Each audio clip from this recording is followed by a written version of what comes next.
Oh, no. I want to. Yeah. Sweet. Cool. Ready? Ready. Let's go. What's up, lightweights? Today's guest is Forrest Galante. He is a world-renowned wildlife biologist, TV show host, and fellow podcaster of the Wild Times podcast. He's hosting shows on Discovery Channel, Animal Planet, History Channel, guested on Joe Rogan, and blew up from his appearance on Naked and Afraid. True story. That's crazy. You're just lucky I'm wearing pants today. I mean, take them off. I don't care. Recently, you posted a video of you swimming with a hammerhead shark. Yeah, from El Nino 2015. Yeah, so you find a shark in the water, throw out the fish that you just caught, and jump in. Well, not only that, but it's a shark that was out of its natural range by like 500 miles. So this was at the Northern Channel Islands right out here in front of my house in Santa Barbara. And to see a hammerhead cruising around the Northern Channel Islands is like utterly bizarre, just not something that happens regularly. And that was a freak phenomenon because it was during the El Nino. And so we had to play with it. So, yeah, we fed it. We were cleaning our fish. We had a bunch of yellowtail that we caught that day. We were cleaning them, and all of a sudden there was a shark circling the boat. And I was like, we got to get in. We got to go check it out. But he was pretty fired up and trying to eat us. You have what world record do you have? In spearfishing? Yeah. I'm not sure how many are current, but at one point in time I held 6.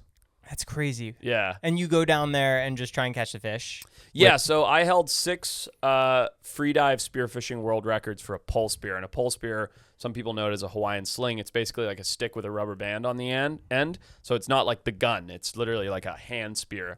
At one point in time, I had white sea bass, yellowtail, cabria, humphead, speckled flounder, and Malabar grouper, 6 different spearfishing world records. How do you just figure out that you're good at that?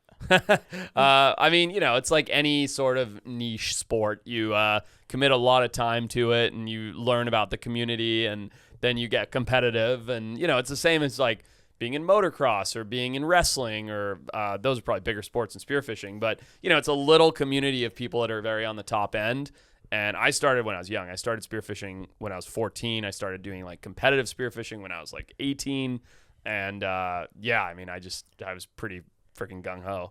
I mean, I'm a huge fan of your shows. Extinct or Alive. Yep. Incredible. You've rediscovered 8 animals that were believed to be extinct. That's what they say. You've rediscovered the Zanzibar leopard. Yep. Rio Apiporus caiman. Yep. And the Fernandina island tortoise. Yep. The tortoise was believed to be extinct since 1906. 114 years before we found her. What made you think that was still even around? Well, so I'm a wildlife biologist for anybody that doesn't know, and I specialize in critically endangered edge of extinction species. And so I have this massive database, 1,600 plus animals, species, that are lost to science, haven't been seen in a long time. And of that database of 1,600, when you dig into it, what you realize is oftentimes it was some like stuffy British dude in a sport coat in an office that wrote that the animal was extinct after a short and not very well thought out expedition to try and find the animal. And then once an animal is written off as extinct, it loses all funding. People don't pay any attention to it, and that all goes away. And we started this a long time ago. We started this in like 2015-ish, something like that. And when we started it, I was like a tinfoil hat guy. People were like, you're insane. These animals are gone forever. And I was like, well, I don't think so. Now it's like a whole field of study since we did what we did. Like it's become a whole thing where whole big companies are trying to outcompete with what we've done and blah, blah, blah. And that's fine. I think that's great because the more people that do it, the better for the species. But to answer your question, we had all this data and I always thought like the system's broken. Like it's a big world. There's a lot of places to hide.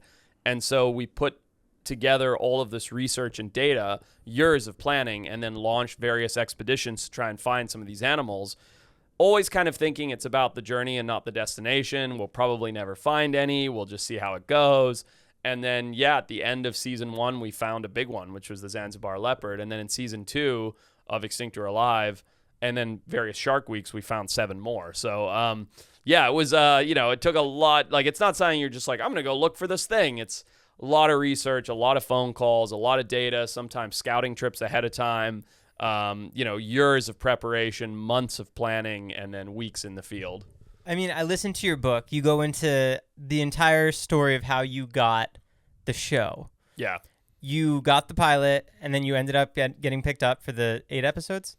10 episodes? First one was 8. First 8 episodes. episodes. Was 8, yeah. How do you pitch to Animal Planet that you want to try and find these animals that just are missing? Well, first of all, Animal Planet's like donezo now, right? There's nothing new on Animal Planet. There hasn't been for a while. But at that point in time, Animal Planet was still the gold standard for, that's home of Steve Irwin, the home of Jeremy Wade, like these huge, huge names in wildlife media. And so what happened to me is, as you pointed out, I was on Naked and Afraid, and I did Naked and Afraid. And like everybody who does Naked and Afraid, you get your 5 milliseconds of fame. And during those 5 milliseconds of fame, people would call me and be like, tell me about your time on Naked and Afraid. Tell me what it's like to be in the jungle naked. And I was like, no thanks. And they're like, what do you mean no thanks? I was like, I'm a biologist. Like, I can tell you about the wildlife that I saw on Naked and Afraid. I can tell you about the hammerhead that I ran into at the California Channel Islands, or this or that. And most of them would be like, no thanks, click. But every now and then, one of the press junkets or people would go, okay, sure, tell us about the hammerhead, and we'll see if we can spin that into something to do with your Naked and Afraid TV show. And then I'd tell them the story of the hammerhead, or I'd give them that clip that you saw on YouTube, and all of a sudden that would be viral and have 1 billion views on the Daily Mail or something. And so all this other stuff blew up, and between Naked and Afraid and now these viral wildlife things that I had done just as a kid with a GoPro because I thought they were cool, I now had these random producers reaching out to me and going, hey, do you want to do a TV show? Do you want to, like, here's a pitch deck. Dude, they'd send me the most terrible things. They send me these, like, animal dating shows where you're like, oh, you have to act like a peacock and, run around and you can be the host. And I was like, fuck off. I'm not doing any of this. Sorry, I don't mean to swear on your pod, but no, you're good. I was like, I'm not doing any of that. And so I saw like 6 or 8 of these TV shows, like pitch decks, like, you know what a pitch deck is, a presentation to a network. And I was like, these are garbage. I was like, I can do something better than this. And there's a lot more behind the scenes. I quit my job. I spent 3 years on my wife's part-time teacher salary. There's a lot more to the story, but I basically just saw how bad other shitty producers' TV shows were, and I was like, I can be a shitty producer. And so I wrote my own TV show, linked with a guy that I met who was really smart, had never sold a TV show before either, but a really clever guy, had been in the industry a little while, loved animals, and the co-host of my podcast, Patrick DeLuca. And together we came up with Extinct or Alive. It was really his idea, but we put it all together and packaged it and shopped it around and eventually found a production company partner. And then with that production company, took it to a network. And you took it to all the networks. Took it to Nat Geo, Discovery, History, Curiosity Stream, all of them. Were any of the other ones interested? No. Hard nose across the board, except for Animal Planet, who gave us like a very soft maybe. And then after like 6 more months of patiently pestering them, finally got a yes, let's go do a pilot. And then I was like, holy shit, I just sold a TV show that I'm on. And that was the start of it all. And you have the same camera crew throughout the entire thing? I've had two people from day one. Everybody else, like, as you can imagine, so when we sold a TV show, the first thing you do is hire a bunch of like LA TV people, right? As everyone does. These guys don't hold up to what we do. You read the book, like sometimes months intense and a lot you guys of are getting stung by wasps on the dick stings, you name it. So a lot of guys dropped out pretty early and a lot of guys were not cut out for it. But over time, over the course of the first like season of my show, the first show I ever did, I settled in on a crew of guys literally by episode 4. Mark Romanoff? Romanoff was one of them, yeah. I met him when I did an episode of Shark Week 2 years ago. Oh, there you go. Yeah, Romanoff was a part of it. He's actually on to doing other things now, but J.Q. Brantley, Mitchell Long, who's my right-hand man, Johnny Harrington, and the squad who we put together, who are now literally like, I've done every single show with them for the last 10 years. You find the animal, you get the funding. Where does the funding come from? And what do you do with the funding? So I'm just the gun for hire, right? So we're the find the animal guy, or I'm the find the animal guy, and the funding comes from the network. So when most people sell a TV show, Shark Week, doesn't matter what it is, the production company just makes all the money and then goes and like uses the money that the network funds, gives them to make the production. We have a whole different business model. So I started a company called Fantasticus Pictures. And our production model is when we get funding from a network, whatever it is, we use that funding instead of just to make ourselves wealthy to pay for necessary conservation work in exchange for filming rights and access. So in other words, what happens is, whereas most production companies goes, cool, you gave us, I'm making all this up, it's arbitrary numbers, $200,000 to go make an episode of The Housewives, right? It actually costs them like $20,000 to make an episode of The Housewives. I'm making all these numbers up because they're just filming in a fucking hair salon in LA. Well, when I sell an episode for $200,000, $150,000 of that goes to the expedition. It goes to donations to the scientists. It goes to ongoing conservation efforts. It goes to vehicles that are needed, or tranquilizing darts, or scientific tools, whatever it is. We pay for all the conservation work and then say, hey, can we actually come along and film it and be a part of it? So we don't make a lot of money, but we have a lot of fun doing it. When you go do these expeditions, how much are you just shelling out to the locals to try and get you to where you need to go to find out where that watering hole is? A lot, it's not like you just show up with pockets full of cash, because you'd be bled dry in a heartbeat. But, like I said, we spend months pre-producing these. It's not like your typical, reality show. Like months and months and months go into our pre-production process. So, we're finding in-country fixers, locals, we're paying them. They're then finding the hunters or the villagers or whatever it is that have seen the animal. They're paying them to go out and track it or look for it or gather intel from other communities. So everybody the money gets paid out to everybody that's involved, obviously, like any business. And by the time we get there, we have a small pocket full of cash that we end up always leaving behind somewhere. Right. Yeah. So, because you found the leopard. Yeah. And you were so protective on it that no one can say that you guys found it because you were worried about poachers. Right. In the early, yeah, exactly. Like, we had to be very careful about how we disseminated that information because it's such a small area. Right. So how do you protect it once you leave and once the episode comes out? Well, and like I said, that's why I'm the gun for hire. So early on in my career, what I thought is we'll try and manage the ongoing conservation of these species. That's incredibly unrealistic. So instead, we're always partnering with local groups, organizations, sometimes on camera, a lot of times off camera. And then when we get this data, this information, camera trap information, fur, DNA, poop, whatever it is, we then hand it over to the local authorities and local conservation groups and go, here's all the info. I'm glad we were able to contribute. Please try and protect it. And then we walk away. Like, we certainly not handing it over to hunters, but we're handing it over to the people that we think we vetted and know have the best ability to manage it. Does finding that leopard secure season 2 in your mind?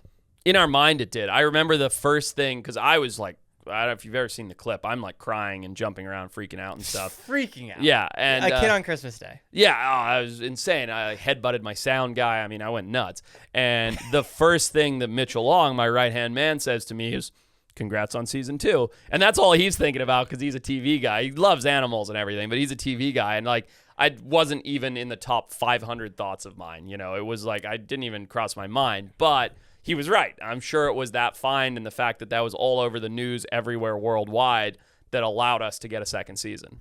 How much does the camera crew slow you down? Because I feel like you've been this way since you were a kid. Yeah, I'm a nut. In the beginning, the camera crew slowed me down a lot because I didn't understand how to operate with a camera crew. Where, especially when it was those early days of LA guys who like couldn't keep up with me through the jungle. And some of them, I mean, I remember our first director of photography, I won't say his name, but he was like 58 years old. And I was like 26 years old, 28 years old at the time. So I'm going full send, the whole time. And I look back and the camera guy's gone. Like every time, like, all right, we're going to hike up to the top of that mountain for a lookout. And he's like, what? I'm like, yeah, it should take us about 2 hours to get to the top so that we can have a good vantage point. He's like, I can't do that. And so like in the beginning, it slowed me down a shit ton. But then I got this crew, like I mentioned now. We fight and bicker like married people, but at the same time, none of us would ever even dream of not working with each other. Like, we couldn't be a closer group of friends. I've been the best man at 2 of their weddings and filmed one of their marriage I mean, the whole thing, like godfather to one of their kids. Like, we're like this, and it's all the same in our little circle. And they don't slow me down at all. In fact, if anything, it's like being on a sports team. It's like being on a rugby team. I play rugby. It's like you hype each other up. Like, if I'm down, if I'm beaten, I've got sunstroke or beat up from, some stomach infection from eating God knows what in Madagascar or whatever, Mitch is there. He's lifting me up. He's like, come on, man, you can do this. We got this today. And then Johnny's like hitting me on the back. He's like, I know you want to find that snake. Let's go. So we hype each other up. So now I'd say they're the opposite of slowing me down. They help keep me going. And same for them when they're down and beat, which happens to all of us. Yeah. You mentioned stomach infection, the wasp stings. You've been bitten by sharks. You tranked a lion that woke up. Yeah. What's been the most dangerous animal encounter that you've had? It's a cop-out, but I always say it when people ask me. The most dangerous encounter is always people. It's always humans. It's poachers with guns. We got chased out of Mozambique by government. It was literally like some kind of Nick Cage movie. Like our plane was taking off from the runway as these guys with AK-47s in the back of the truck were chasing us down the runway. Were they shooting at you? No, they weren't, but they were going to. We could see them driving in as we took off, and like. What goes through your mind during that? Dude, we've had so many. I mean, you've read the book now, like in Myanmar when we nearly went to jail in Myanmar and stuff. For the drones? For the drones, yeah. Like, it's... Yeah, guys, it's illegal to bring a drone into the country, so Forrest's idea is to deassemble the drone and bring it in. Smuggle it in. Smuggle it in. Yeah. Don't tell anybody. I only wrote a book on it. But can you go back there now? No. God, no. Can't go back to Myanmar. I mean, I was a young producer. I gotta get the shot, so we needed a drone. I mean, what's going through my mind most of the time, things have changed. Like I got a family now. I haven't had any. My wife was pregnant during our last very close call. I didn't actually have my son yet, which was the one in Mozambique where they're chasing us down the runway. Government guns, but. What's going through my mind, the reason I bring up that my wife is pregnant and now I have a son is now it would probably be like, fuck, am I going to get home to my family? Can I take care of my son and all of that? Back then, and I think this is just a comment on how I was raised, being in the safari business and being in Africa, it was just like, how do I make sure the crew gets through this? So multiple times, like in Myanmar as well, I'll always put myself first. So when I say put myself first, I don't mean like try and get out first. I'm the one who goes and talks to the cops. I'm the one that goes and tries to be the first line of defense while the crew gets out of there. So I look at, and I think the team would agree, like I look at myself as the team leader. And so the highs are the highest for me and the lows are the lowest for me. So when we are in those low positions, I'm the one standing there haggling, negotiating, trying to keep us out of prison, trying to make sure that nobody gets shot, whatever it is, while the crew is like, and everybody knows their role at this point. The crew's either packing the gear or trying to get shit hidden or whatever it happens to be. I'm the face of the whole fucking operation. Right. Your new special, Alien Sharks, on Shark Week. Yeah, just came out. Smashed. Did Killed? Really well. Killed it. You're the only face on that when I was looking on the app. I know, it's crazy, huh? There's just a big fucking mug of me. And then everything else like is just hair sharks. Messed up from the wetsuit. You look cool. Like, I look disheveled as fuck, but kind of cool at the same time. Yeah. That's sick. Yeah. How involved are you in the editing of the show and making sure the story is told correctly? 110%. It's my production company that does it all. So yeah. So I don't know. Last time we talked might have been before all this, but about 4 or 5 years ago, I started a production company, Fantasticus Pictures, and that every show that I've made since then has been 100% my production. So I conceptualize it, I pitch it, I sell the shows, I pre-produce them, show run them myself. I don't have a producer in the field anymore. It's just me, and I show run and produce everything, direct the cameras, everything, and then come home and do the edits and deliverables. Oh, wow. Yeah, so all the storytelling is me. How many productions are you working on for the future now? Oh, fuck, a lot. Yeah. Can you share what you want to... Yeah. I have how do I say this without getting in trouble? I have 4 different things at Discovery Channel, 1 thing at History Channel, 2 things on streamers. I can't say who. These are all in the works? All in the works, yeah. All in development or actually post, not just development. Development usually means you're pitching it. These are the step above that. Okay. And then we launched a YouTube channel earlier this year. Like, what's it called? It's just my name, Forrest Galante. But that's actually a lot of fun for me. Every YouTube star in the world wants to become a TV star, and I'm a TV star who's chasing being a YouTube star now. And I don't really care about being a YouTube star, but the thing I'm the most excited about is not doing a whole bunch more productions that I've been doing for the last 10 years. It's actually doing this whole YouTube model, which is all new to me. It means I don't have a boss. I don't have to sell a show to Discovery to get funded. Like, we fund it up front, and then hopefully people watch it enough. So it's really reinvigorated. It's like this idea of doing YouTube content and whatever shows I want to do at still our super high production quality is really fun. So that's actually the thing I'm the most excited about at the moment. Yeah, I mean, you've amassed 1 million followers on TikTok, and last time we talked 2 years ago, I don't think you had near that, right? I don't think I had a TikTok. I think TikTok's only been around for about a year. Right. Well, it's been around for a while, but No, my TikTok. Right, yours. Yeah. Okay. Yeah. Yeah, I mean, your animal stuff's blowing up on there. It is, yeah. It's done really well, and a lot of that is attributed to this awesome kid that I have. I shouldn't call him a kid, but he's like 22 years old, goes to UCSB, phenomenal young talent editor. His name's Tommy, and he's just been editing all of that content for me. You know, I curate the posts and everything, but I like throw him all this raw footage, and I'm like, hey, here's me with a snake. Can you do something cool with it? And he sends me back this like gangster rap, like cool fucking and I'm like, this is cool. Yeah, you had cool songs in your videos. I know. I get messages all the time. How does somebody reach out to you at your level to try and work with you like that? Mostly Instagram. You know, the only social media platform that I look at regularly is Instagram. The thing is, I could tell you, and if anybody's listening to this is a good bit of advice for you. If I see a message, because I get a lot of messages, right? If I see a message on social media, my website, whatever, that goes, you'll probably never read this, or I doubt you'll take this seriously, I don't even read the rest. I delete it immediately. And that's like this self-pitying shit that everybody seems to do. I'm sure you've seen it. They reach out and go, you'll probably never even see this, but, and then they write a whole message. I don't even make it past the but. I just delete immediately. Yeah. I fucking hate that attitude. Instead, like, Haley Martin's a good example. She works with me. I should really say for me, but she works with me. She's a very, very smart young lady. She probably messaged me 100 times between Instagram and my website before I responded. And then I was like, you know, and that's not a comment on me being, you know, super self-important or big dick. It's just I get a lot of messages. So she kept messaging, had this persistence. And instead of just saying, hey, I want to work for you, she'd write me a message and go, hey, here's this incredibly cool thing that I know you'll like, and I'm working on this, and I've done this research, and what do you think of this? She'd write all these messages, and finally one day I saw her message, and I realized there was 96 other messages behind it that I'd never looked at, and I read her latest message and was like, whoa, this is really cool. This chick's like, what was she doing at the time? Like working at this aquarium on these weird sharks and doing this really rad stuff, and she wants to do media on it. And then I read her 95th message, and then her 94th message. I ended up reading all of them and wrote back to her. I was like, Haley, this is awesome. Like, you've been doing all this research and figuring all this stuff out, and you've asked for a job, you know, 96 times.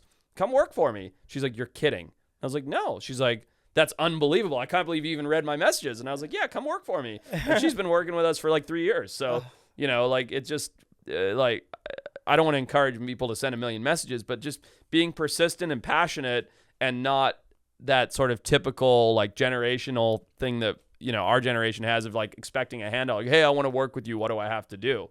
Like, I'm never going to respond to that. But hey, I'd love to work for you. I'll work for free. I'll grind my butt off for forever. You know, you don't even have to pay me. Here's a bunch of research. Here's a bunch of proof that I can do it.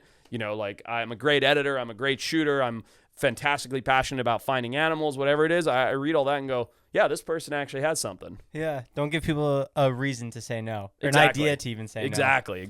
no. You have a new show, Shark vs. Snake. Yeah, that was last Thursday night on Shark Week as well. I did 2 Shark Weeks this year. Okay, I wasn't sure if that was a show or a special. No, special. Shark Week special. Okay, and how'd that one do? Really good as well. Like, Alien Sharks was like way up there. This was still number 1 of the night and everything else, but really good, you know. And I think people just like our shows because they're so different. My crew's always involved. We're self-deprecating to a ridiculous level, because I'm always making fun of the crew on camera. We wear like silly wetsuits. We take what we do very seriously, but we do it with a lot of humor and enjoyment. We make fun of each other. We make fun of the crew. There's probably 8 shots in Shark vs. Snake of the crew making fun of me and being like, this guy's an idiot. And at the same time, I'm catching one of the world's most venomous snakes, pushing tiger sharks off, you know. So we're doing really cool stuff, but most Shark Week is like, this week, the man-eating killer great white. And we're like, it's fucking stupid. Like, yeah, sharks are dangerous, not if you're not an idiot, and here's how we do it, and we think it's fun. You know, and I think that's really resonated with people, because our shows are a big staple across Shark Week. You know, like every single year they come to us wanting to do more and more, and people really like them. Like the feedback's always incredibly positive. People like the humor behind it. Like, we just take our job seriously, but with a high dose of fun. What's the aftermath of Shark Week for you? Are you getting recognized a lot more from those specials? I just got to reset the cameras, but we could keep talking. No, you're good. Do you want me to wait? No, you're good. No, I would say absolutely not. I mean, people who tune into Shark Week have probably been watching Shark Week for 20 plus years. I get recognized the most from being like on Joe Rogan, my podcast. People love our podcast. It's growing really fast. I don't know, I don't know where the repercussions of Shark Week are. Just like, oh, I think I've seen you, like maybe 1 out of 5 people that recognize me when I'm in a grocery store or something go, did I just saw your Shark Week thing, as opposed to 4 out of 5 who are like, dude, I love your Joe Rogans, or man, I listen to the Wild Times podcast. It's such a good time. Like, most people seem to be more interested in, well, I think first of all, young people are the ones that walk up to you to talk to you, not older people. And the young people that recognize me or you, whoever, are more from the internet than from TV nowadays. Right. So, I mean, I know you're trying to break into the internet more on your YouTube channel. Yeah. Are you filming specifically for it? Yeah. Oh, yeah. So we just wrapped our first 5 days of filming for it ever. Are you tackling it like a regular show? Yeah. Yeah. That's so cool. So we can't obviously allocate the same budgets to it because, a Shark Week show costs a lot of money. You can imagine, we've got 50 plus people working for it and a bunch of boats, insurance, and crazy underwater cameras. So we can't allocate the same amount of resources to it, but we're still treating it in a very similar manner. It's still very high end. It's all shot on Red cameras. It's all pre-produced properly. Like, we're treating it like the real deal. And yeah, we just wrapped our first 4 days of filming for it. I've got another 6 days coming up in Florida in 2 weeks. What are you doing there? I can't tell you. Oh, Got to come tune on. in. No, I can tell you. No, we're doing a bunch of cool stuff. So first of all, I'm going to this thing called Animal Con, which we're not filming for YouTube, but because I'm already going to Florida to public speak and live broadcast from Animal Con, which is a big animal convention. Really cool, by the way. After that, I've extended the trip 5 more days, and each day we're doing a different YouTube video. One of them, my buddy Billy Hawthorne, is like the leading turtle biologist in Silver Springs, which is this incredible clear river system where nobody's actually allowed to go in that part of the river where he is. But because he's the turtle biologist there, he has boats and access to the whole thing. So we're going to spend a day making a friendly competition between him and I, who can catch and tag the most turtles. Who do you think's going to be? Oh, I'm going to smoke him, dude. Really? I taught Billy, if you're listening to this, I taught Billy everything he knows, okay? He's like this young, he's a hotshot, don't get me wrong. I got him on his first big fish spear fishing. He lived in the Connecticut.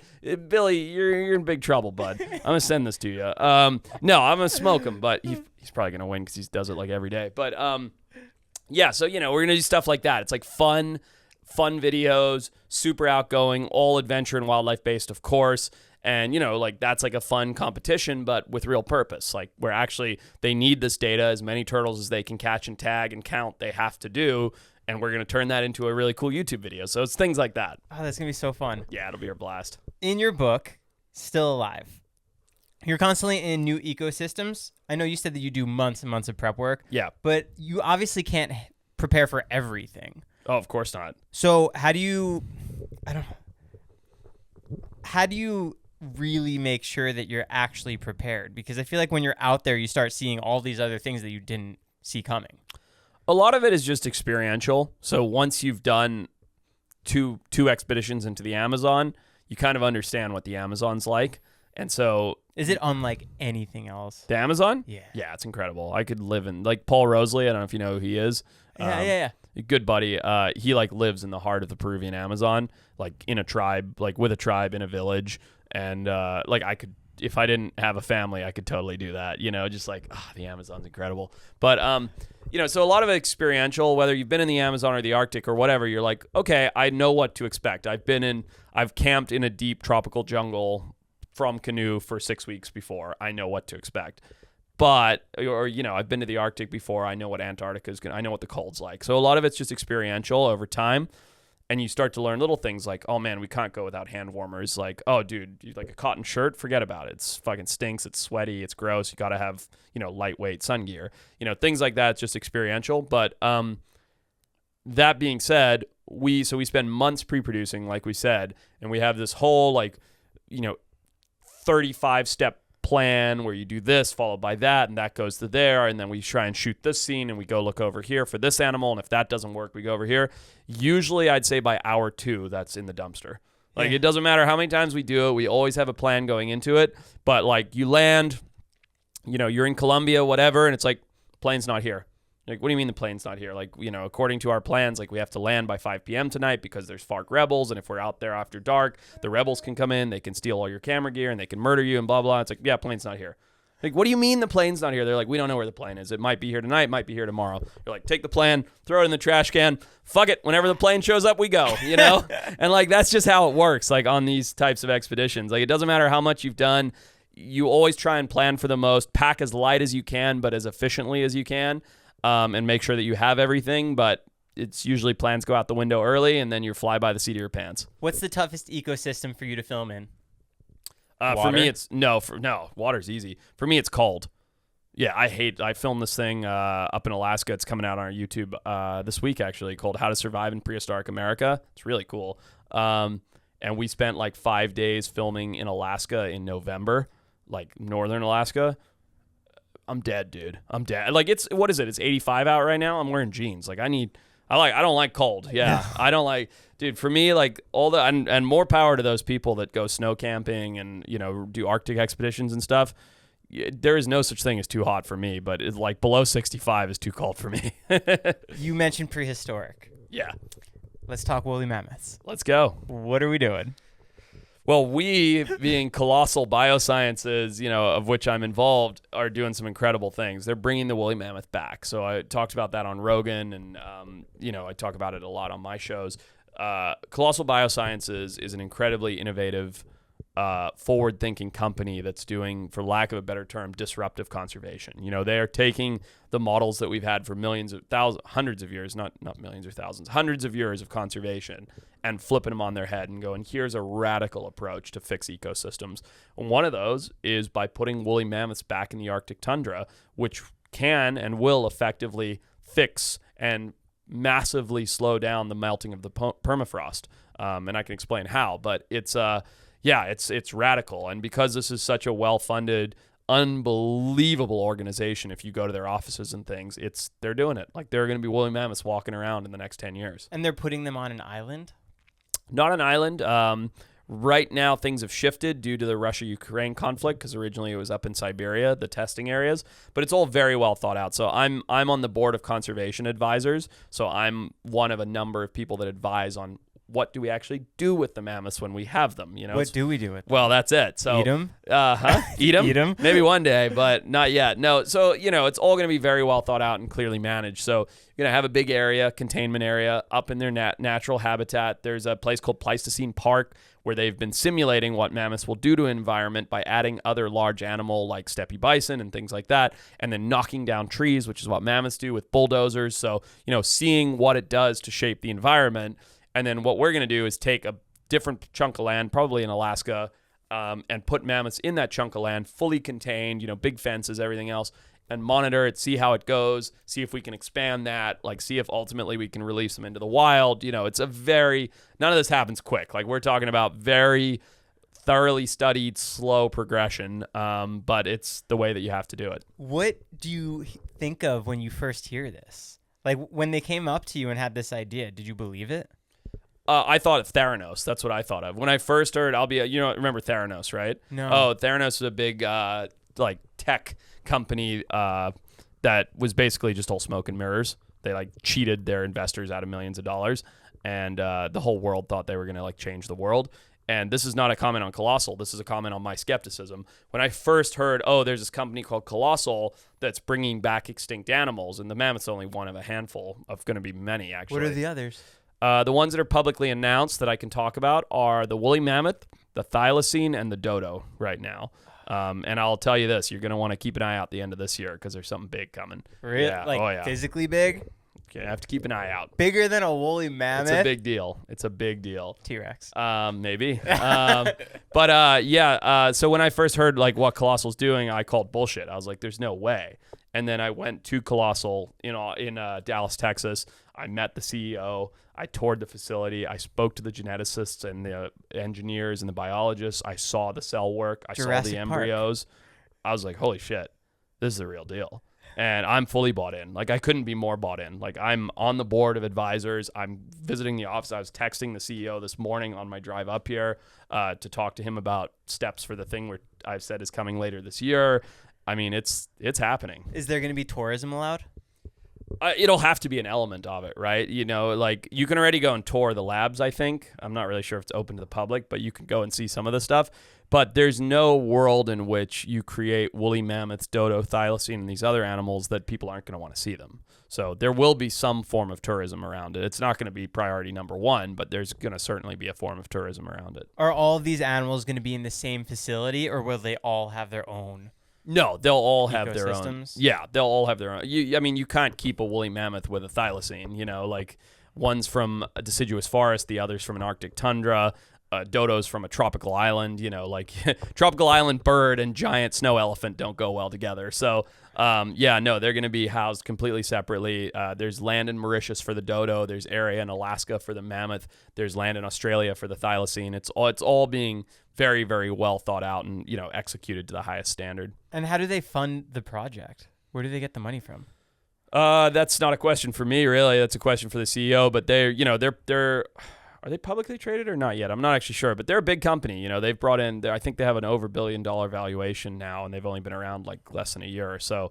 They've managed to bring in a lot of investors, a lot of investment, and that's leading the charge. Would you say this is one of the biggest advances in technology for biology? No, I would say this is the biggest advancement for wildlife science in human history.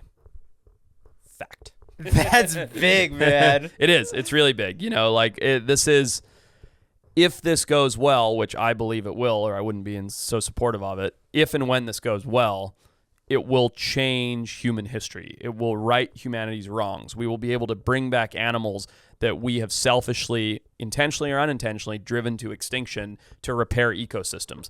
Mammoths single-handedly can offset something like 6 trillion tons of carbon emissions. You know, don't quote me on that number. You can look it up on their website. But it's massive amounts of carbon emissions by keeping the permafrost on the ground longer so that the carbon doesn't escape into the atmosphere. I mean, we can basically save the planet. That's very, very, very like grandiose, but we can basically save the planet by fixing these ecosystems with the species we've taken out. What would you want to bring back?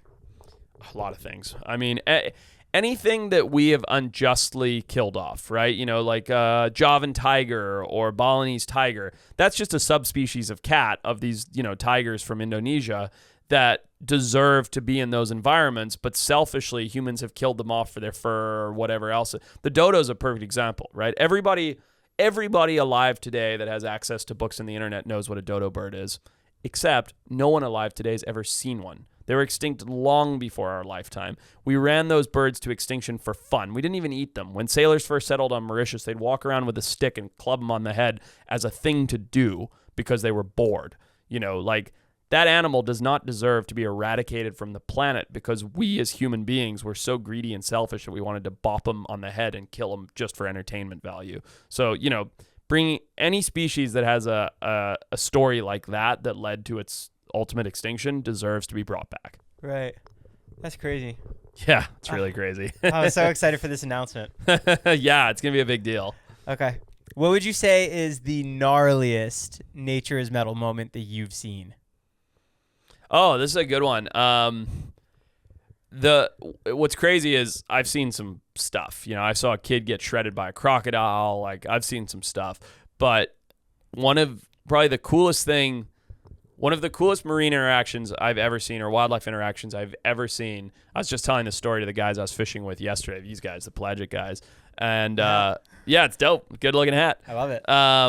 I was just telling the story to these guys yesterday. In 2020, I was diving under a kelp patty offshore, which is like a free-floating piece of kelp, and fish like to hang out under them. I've got my big spear gun. I'm hunting for tuna. In Santa Barbara? Off the coast of San Diego. Near to the Tanner Bank, so like 70 miles out, like pretty far, middle of nowhere, just blue water. And I see this kelp patty floating, jump in with my gun, and I've got a smaller gun, not my big tuna gun, because I'm looking for dorado, which are like mahi-mahi. And I jump in, there's like 10 dorados swimming around, but they're all small, and they're ones that I've already shot a couple big ones, so I'm like, I'm not going to shoot it. I look down, and below me, straight down, like just crystal blue water, is this little football yellowfin tuna swimming around like crazy. I'm like, oh, fuck yeah, a little tuna. So I swim down to shoot this yellowfin, or try and shoot it, and this tuna sees me, turns and comes shooting at me full speed, and I like pull my gun up like, what the fuck's going on? And literally like me to you, as I'm raising the gun, the striped marlin comes out of nowhere and bam, he spears this tuna right in front of me, like tuna's wobbling on the end of his spear. And then literally I'm aimed at the striped marlin, like my spear is this far off of killing the striped marlin. I don't shoot marlin, but some guys do. It's just not my thing. And I'm aimed this far off the marlin, and the marlin backs out and then just eats the tuna slowly swimming away. And I've just watched like two of the top, I'm a big fish nerd, right? Look at the shirt. But two of the top apex fish in the ocean, yellowfin tuna and striped marlin, interact. One kill the other right in front of me. Like literally, I could almost touch the marlin. He was so close. Not a care in the world. Marlin was all lit up, colors flashing. You know, he looked like this guy right here, like fully striped up, bill out, everything. It was unbelievable. And it was pretty metal. Like there's blood everywhere, and you know, it was pretty crazy. And then literally like 2 hours later, I shot my big tuna, like a 200-pounder tuna. And as I was reeling it in, this mako was shredding this live sea lion right beside me, like pieces of sea lion going everywhere. Sea lion's like, arr, arr, arr, like going crazy. And I'm fighting this tuna. I'm like, fuck, this is sketchy. Like, yeah, it was crazy. So that day just had a lot going on. Jeez. Yeah. Would a marlin ever go for you? Unlikely. There's a couple like instances I've seen where hooked marlin will charge the boat and have actually landed in the boat. I've seen that before. Not personally, but on the internet. Yeah. It impaled somebody once too. Yeah, and then there was a case in Hawaii. I think there's a video online. I have to look. But there's a case in Hawaii where a guy jumped in the water and shot a swordfish, and swordfish are notoriously aggressive, and shot the swordfish with a spear gun. Swordfish turned around and fucking got him. I think it killed him, but definitely straight through, like skewered him big time. Yeah. They're super aggressive animals, and yeah, so it could happen. I mean, one of the reasons I don't want to shoot them, bigger reason is I don't want to kill billfish. But yeah, no, they're crazy animals. When you hit the fish, do they die immediately? Do you aim for their head? God, no. I mean, yeah, you aim for their head or their spine, but they don't die immediately. You very rarely hit what they call a kill shot or a stone shot. Usually you just hit them in the flesh somewhere, and then you fight them for an hour or so before you get in the boat. And you're completely free in the water, no? Yeah, you're fighting it on a line. You're just pulling it back and forth? Yeah, it depends. I mean, there's a lot of different systems, but typically, like fighting a big tuna, you wrestle them. Yeah, fighting a big tuna, you have like floats and a bungee, and then you're pulling the bungee up, and the tuna's going nuts, and you try and get it in and bear hug it and get it in the boat, and it's all going crazy, and it's a rodeo. How much meat do you have in your fridge right now? In your freezer? It's pretty sad, dude. Yesterday was my 4th tuna trip this season with no tuna, so nobody listen to me. I'm not a good spearfisherman anymore. But I had a really good trip to Mexico earlier this year where I got a bunch of yellowtail, and there's probably close to 100 pounds in my freezer right now, which for me is very, very low. Like, to be clear, I'm not promoting people go out and kill 100 pounds of animal. 99.5% of the protein that we eat at my house is from fish that I catch. So we try and be as sustainable as we can at my house, and we'll eat, if a buddy brings over a pizza, I'm not going to say no, or if we go out and have a burger, great. But at home, if we're eating protein, it's typically fish that I've caught. So when the seasons are good, I stockpile it. I vacuum seal it, treat it all beautifully. Ikejime the fish, so it's all sushi quality. Yeah, the tuna you gave us last time was the best fish I ever had. See? There you go. Soy sauce? Yeah. Incredible. Amazing, right? And so, yeah, that's the protein that we eat at my house. So I respect the catch a lot. That's crazy. When you're sifting through the footage, you find the leopard. Yeah. We're back to that. I've forgotten we even talked about that. Yeah. Because I mean, I'm an editor, so I know how meticulous you have to be with watching the footage. Yeah. I mean, what if you just skipped over that memory card? Well, that's that. That's it. That's the end of it. I've had that thought many, many times in my career. But, in the show when we find that leopard, it's funny because the cameras are off. And look, you have to understand that we put out dozens and dozens of trail cameras.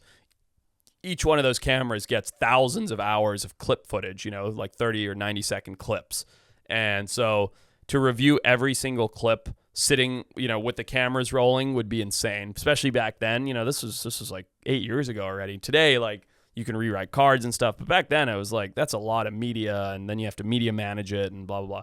So to review every single trail camera clip on camera, on a third-party camera, would take hours. It's an insane thing to even think you do. Instead, what you do is you go through it all, or now what we do is you have a producer go through it all, or a cameraman, and then they build a folder, and then you are like, time to review the trail cameras, and you look through the clips that have stuff, and then you can identify it or get excited or whatever. But this is a long way of saying what happened there was we pulled 6 of our cameras, not a lot of them. I was on like camera number 3. We were in the back of the bus back to the hotel for the first night in like 5 nights. And I was like, oh, can't wait to get to the hotel. Didn't want to basically do my homework when I got in. So I was like, it was like an hour and a half bus ride. I was like, I'll just start looking at clips, sitting in the back of the bus with my laptop open. First card, like 4 dead clips, nothing, like leaves blowing in the wind. I don't know if this is how it went, but second card, like 1 or 2 clips of a civet or something. And then third card, it was like the second clip. And I was just like, and I freaked out. Like we've talked about that, but I watched it back like probably 5 times and like was like, am I dreaming? Like I literally like had to check myself, and I looked, my hands were like doing this, and I was like, watch it back one more time. I hadn't said a thing. Nobody's even looking at me, right? They're like on the bus chatting on the way back to the hotel, and I kept watching it, like pinched myself, looked around, like licked the fucking window. I'm like, does this window taste? Am I dreaming? I was like, holy shit, this is real. And then I just erupted. Yeah. I have some fan questions, and then you're good, dude. What do you think of the jellyfish that lives forever? Yeah, the immortal jellyfish. It's cool. I mean, the way that works, so that people understand, is it's not one animal that lives forever. It's a community of microorganisms that are constantly breeding and regenerating that form one superorganism. What does that mean? So basically, an immortal jellyfish is a giant lump of cells. Think about that. Everything is. But when we die, all of our cells die in our body forever. Instead, imagine if your cells were constantly regenerating. So this isn't the best analogy. What's a better analogy? So an immortal jellyfish is a group of animals that are all stuck together to form one super animal, like Transformers, okay? Yeah.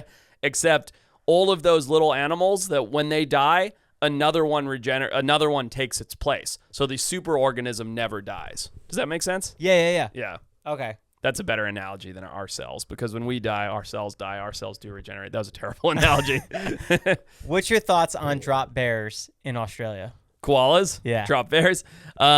They're adorably cute to look at. They're vicious mongrels to deal with. A lot of people don't know that, but if you like try and catch a koala or pull a koala off a telephone pole for a rescue or something, it'll rip you to shreds. Yeah, no, but I mean... Do you ever handle them? I have handled them, yeah, not wild ones. I've only handled like ones that are in not domestication, but in zoos and things like that. But I have friends who do wildlife rescue in Australia, and they're like, give me a wombat, give me a kangaroo, give me a brown snake or a taipan, like any of the venomous, deadly stuff, a saltwater crocodile. Don't give me a koala. Because you pull a koala off a telephone pole and it's going to rip you to shreds. Oh, my God. Yeah. Isn't that funny? Yeah. Yeah. They don't look like it, though. They look like you just want to snuggle them the whole time. So cuddly. Yeah. That's nuts.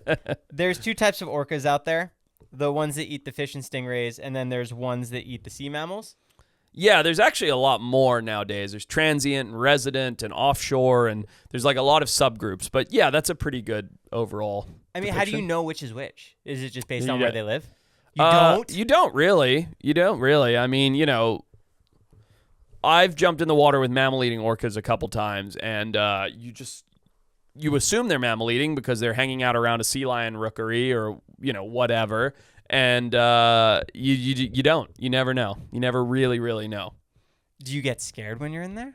With orcas? Yeah. The very first time I did an orca dive, I would say I was scared. Yeah. Like the very first time I was down in Baja with my buddy Mike Nolte, and we found this pod of orcas, huge bull, like big 6-foot-tall dorsal fin, and all of his girls around him and a couple babies. And Mike goes, we got to get in. And I was like, yeah, we got to get in. So we raced the boat. You guys are nuts. Yeah, it was fun. So we raced the boat up ahead of the orca pod. And the orcas play with the boat and stuff. You know the way dolphins ride, bow ride and stuff. And so we race our ponga up ahead of the orcas and jump in the water. And it's green, murky water. It's deep offshore, but green, murky water. And there's just so much adrenaline. You're so excited to see the animals. You don't really think of the repercussions. And basically what we told the boat to do is drop us in the path of the orcas. And if they approach us, great. If they don't, great, because we don't want to harass them. Like, we're not chasing them, which people do, but you're not allowed to. We're just going to get in the water, and if the orcas want to come to us, they come to us. They approach us on their terms, and if they don't, they don't.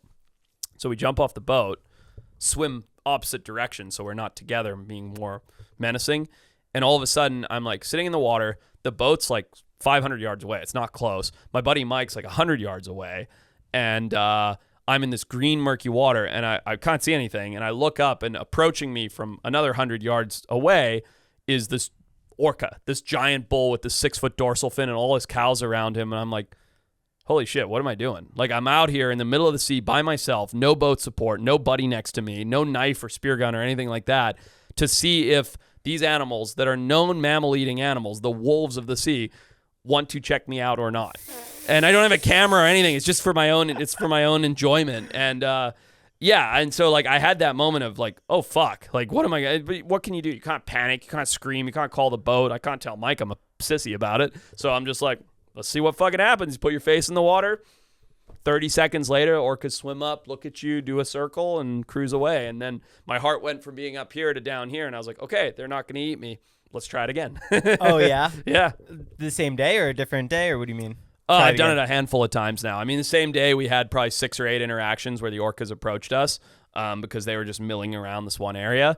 And then, yeah, I've done it a couple times since, so you just never really know. Would you get in one in an aquarium? I mean, I probably, I know people do. A lot of people don't know this, but the only orca fatalities in history have come from aquariums. An orca has never killed somebody in the wild ever. So that's a little peace of mind, but you certainly don't want to be the first.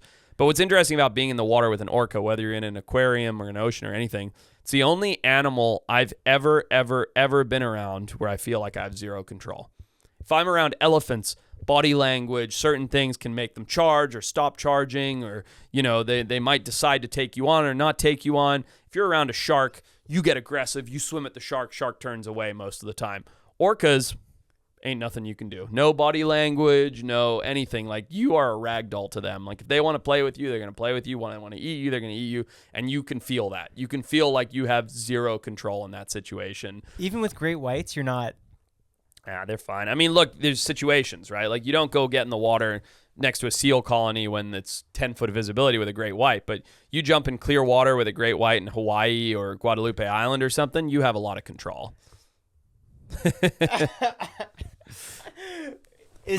Sorry, back to your question. Would I do it in a tank? Yeah, if I met with an orca trainer or whatever, and I don't condone keeping orcas in captivity, but if I met with somebody, and that's not the question, and they were like, oh, do you want to jump in with Lalu the orca here? I'd be like, is Lalu good with boys? Like, is it fine with men? Because, like, a lot of animals, some cats like guys and some cats like girls and dogs and everything. Orcas are the same. And if that trainer was like, yeah, they love random men, like, you're fine to jump in with Lalu, I'd be like, yeah, let's go. I wouldn't say no. What animal are you looking forward to encountering next that you've never encountered with? Polar bears. Yeah. Would you do that without a cage? Oh, yeah. No, I want to go up to Jesus, what's that town? Manitoba. Up to Manitoba and walk with polar bears. It's funny because all of my animals are always like weird, small, obscure ones. This is a big, iconic one, literally like the Coca-Cola mascot. And I've never seen one. Never seen a polar bear in the wild. Never walked with one. Never been close to them. And I'd say that's probably the next. Unfortunately, it's in that shitty cold that I hate so much, but that's the next one on the list for me. How involved is your wife with this planning, and what does she think of it? Oh, she's busy. We got kids now, dude. She's doing her thing. She doesn't know. No, I mean, like, we have these things that happen. Like, I have the story on my podcast I told where literally what I was just doing, and I don't know if that was subconscious or not. I was rubbing my eyes, and I think I put snake venom in my eyes. Have you seen that little bite? You told me this last time, yeah. Yeah, and I thought I'd killed myself by rubbing snake venom in my eyes. And, that's my own mistake, nobody else's. And I told my wife that story when I got home in hindsight, and she's like, you're such a fucking idiot. But, there's nothing that, she's like, be careful when you're dealing with the sea snakes or whatever.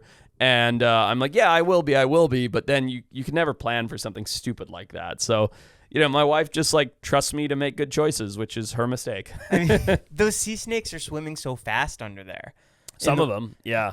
How do you handle that? Yeah, like the olive sea snakes are slow and docile and stuff, but then like the elegant sea snakes, which we were catching, is like They're like underwater mambas. They're just like, and what's crazy with dealing with them is, and this is all new to me. I'm no expert. I've only caught sea snakes twice now, but this one big trip. And they're just like, they're in such a three-dimensionality of space. They can go forward, they can go backward, they can go up, they can go down. When you're dealing with a snake on land, I don't care if it's a cobra, a taipan, a rattlesnake, whatever, you have gravity on your side. So if you get the tail, you know the head's not going to go above you or whatever because there's gravity on your side. When you're in the water, it's just full three-dimensionality. Like snake can go backwards, forwards, up, down, left, right, side, tilt, yawn, whatever. And you can't move that fast either. No, you can't move like that thing can move. It's evolved for the water. It's got a paddle-shaped tail and a narrow head, and it's evolved for that environment. And you're just this big, clunky, awkward thing with dive gear on. So, yeah, it's pretty scary, man. How long can you hold your breath for? Not long anymore. When I used to compete in the free diving and stuff, I had a static breath hold of about 5 minutes. So I could sit still underwater without moving for about 5 minutes holding my breath. I'm pretty fat and old these days. I could probably do like 3 minutes now. Okay, cool. So what can we expect on your YouTube channel? Oh, dude, thanks for asking. Yeah, I mean, I think it's going to be a lot of fun. Look, it's not me if it's not wildlife content, right? So it's all wildlife adventures. It's like that YouTube thing or the turtle thing that I outlined. It's stuff with purpose, stuff with cause. There's a lot of behind the scenes. That's one of the reasons I wrote the book. People are always asking what it's like behind the scenes, what it's like traveling with your crew, what's it like with your family. So there's a lot of that. I have a shit ton of pets at my house, as you probably remember. So there's some stuff on that coming out where we tour around. I show everybody all the animals that we've saved and rescued over the years. It's just like a much more relaxed and fun insight to my everyday life. I love when you have the camera on you and you're just vlogging it. Oh, thanks, man. I think that's so fun. Yeah, it's fun. It's cool. I mean, I watch a lot of your stuff. You do a really good job of that, and it's just it's a unique thing that I think viewers are smarter these days, and I'm not saying like my viewers were dumb before, but people want honesty and authenticity, and you get that when you're just talking to someone through a camera. You're like, hey, let me show you what my life's like. It's like when a chick does a makeup tutorials, and she's like, hey, I'm actually really ugly before I do all of this crap to make me look good. And then you're like, wow, she looks great. But you're like, you appreciate so much that girl was so honest to show you what she looks like before makeup, right? And I'm being a little overly like mean here, but it's like, she's so honest about it. And I think that's so much fun with YouTube versus TV, where it's like there's no honesty, really. Like, do a great documentary or tell a great story, but you're only ever seeing the polished, shiny moments that have been beautifully edited and scored and made to be entertaining. You don't get the raw, like, okay, well, we just caught the snake or whatever. Here's how the crew feels, and they're all sleeping on the floor of the boat because they're exhausted from the adrenaline. Like, you don't show that on TV. You just show the snake catch. Yeah. So it's fun to have the YouTube as an option to get better insight to that everyday life. I really want to see you go through the woolly mammoth. It's coming. At the lab. It's coming. Don't worry. It's coming. I'm going to be doing a whole bunch of stuff with Colossal, like media stuff. So they're really excited about it. I'm really excited about it. Their message is not broadly out there enough yet. Their messaging is, it's very, very well understood in the scientific community, but your average person doesn't know how important what they're doing is and the implications of it and what's going to happen in the timeline, and showing a lab tour. What does it look like to see the embryo of a mammoth or the DNA of an Indian elephant turning into woolly mammoth DNA, and so one of the things that I'm talking to them a lot about is pushing that narrative and being able to share that with the world so the world can get as excited about it as I am. Yeah, you're killing it with it. We'll see. Well, if you ever need a shitty cameraman on your next safari, any day, dude. I'm any down. Day. Yeah, I'll take you any day. Okay, cool. You squeezed me in today. This is the last thing. Yeah. I want to give you that whole box of Hexclad. Oh, shut up, dude. Yeah. No, get out of here. What are you doing? Dude, get out of here. Are you kidding me? The knife set is yours. Dude, you're ridiculous. So just, if you're watching this, lightweights, I walked in here and said, dude, I saw your post. I'm going to go buy a set of these pans because mine are trash. You don't want to give me these. Are you kidding me? They're all yours. Take the whole thing. Dude, this is the nicest. I'm going to kiss you when we're done airing. I won't do it on air, but I'll do it. I'll kiss you right on the mouth. No, this is awesome, dude. Thank you so much. What an incredible gift. Thank you. Wow. Hexclad is the best pots and pans, the best knives. I use them every day literally for everything. So non-stick. The knives, it has the sharpener too.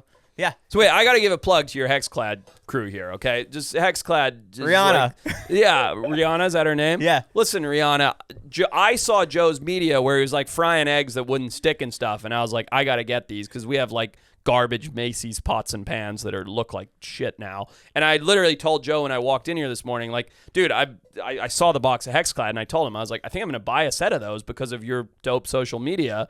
And now you're just giving me this whole freaking ridiculous set. I want you to send me some pictures of you frying up tuna. Dude, I'm going to fry some tuna. Don't you worry about that. No, this is awesome. Thank you very much. This of course. Really, really cool. Cool. Guys, go check out Forrest's YouTube channel. It's going to be linked down below. Go listen to the Wild Times podcast. It's going to be linked down below. Thanks for coming. Dude, anytime, bro. I'll see you later. Thanks, man. Thanks. Lightweights, out. Cool. Thank Sweet. you. You happy? Yeah, that was great. Good.